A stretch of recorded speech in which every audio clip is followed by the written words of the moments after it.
Okay, wonderful parents. Well, this is Mr. Kuhn, your friendly neighborhood art teacher. And as you can see, the class is like super empty. It's so weird. And you know how it is. I wish that I could be here with you, talking to you one on one, but we can't. That's not how we're doing it this for now. Hopefully, we will come back sometime this year, but I don't know. Neither do you, right? So, but we hope. In the meantime, let me just go ahead and introduce you to a few things.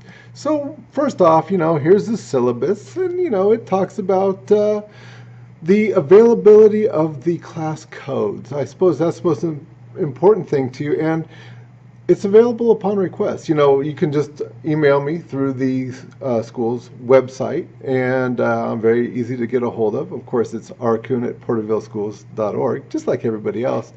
But and then I would be glad to give you any additional information, including any of the codes for the Google Classrooms, the Zoom meetings, all that kind of stuff. Your students should have that by now, but once again, easy enough for me to get to you. Just get a hold of me. Now, as far as the office hours go, I realize that some of the kids are going to need a little bit of extra help. Then that's basically every day. So every day we have, what are called the synchronous and asynchronous portions of our Zoom classes. And so, during the synchronous times, that's the time that we get together, me and the students, and, we do our thing.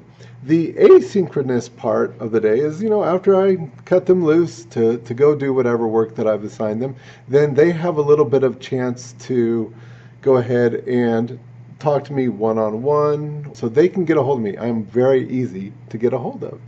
So with all the classes, I start with beginning drawing lessons. And I think that that's very important, no matter if it is the ceramics, the computers, or the art class, because I want your students to start thinking like an artist, your children, I should say, to start thinking like an artist. And that is that instead of thinking things as things, instead we break them down into their elements of art, so to speak, right?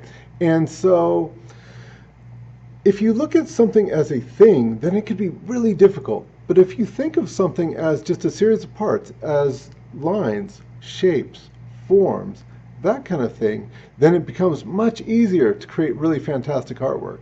Um, there are many lessons in the beginning art class, but I'll just show you sort of a progression. So here we'll see something that has to do with line and value and form, shapes making forms.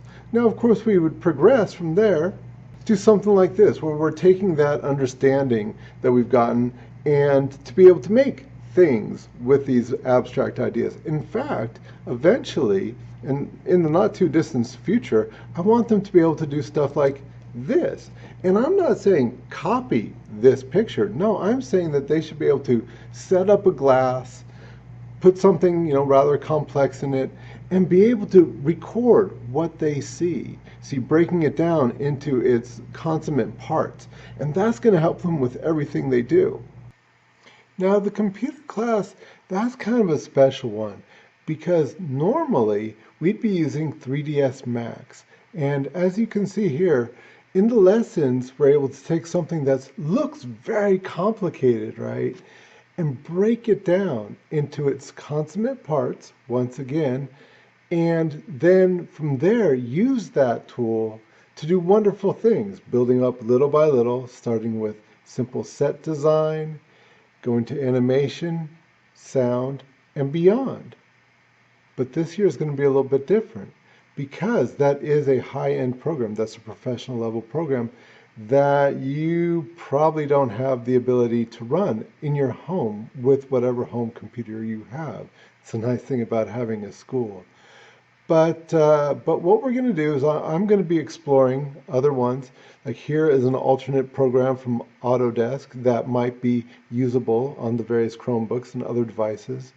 Here's yet another one, the Google SketchUp, which you might have seen before.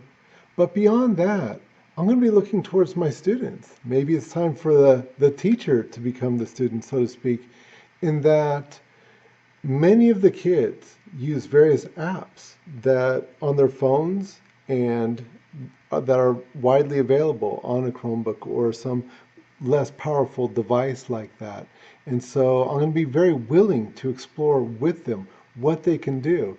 And once again, maybe taking my understanding of art and combining it with their creativity and their exploration, and we'll see what we can come up with. That is really my honest answer. Of course, if we come back into the classroom, we can take some of what they've done and we can incorporate that. But I'm hoping that we get into the classroom because I really want to give them the opportunity to work on a computer program that they normally wouldn't have access on their own. That's something that only the school can offer them. So I hope that that was a helpful presentation to you. I'm really looking forward to working with your students. It has been a real joy, actually, even on Zoom, to work with your children. All right, take care.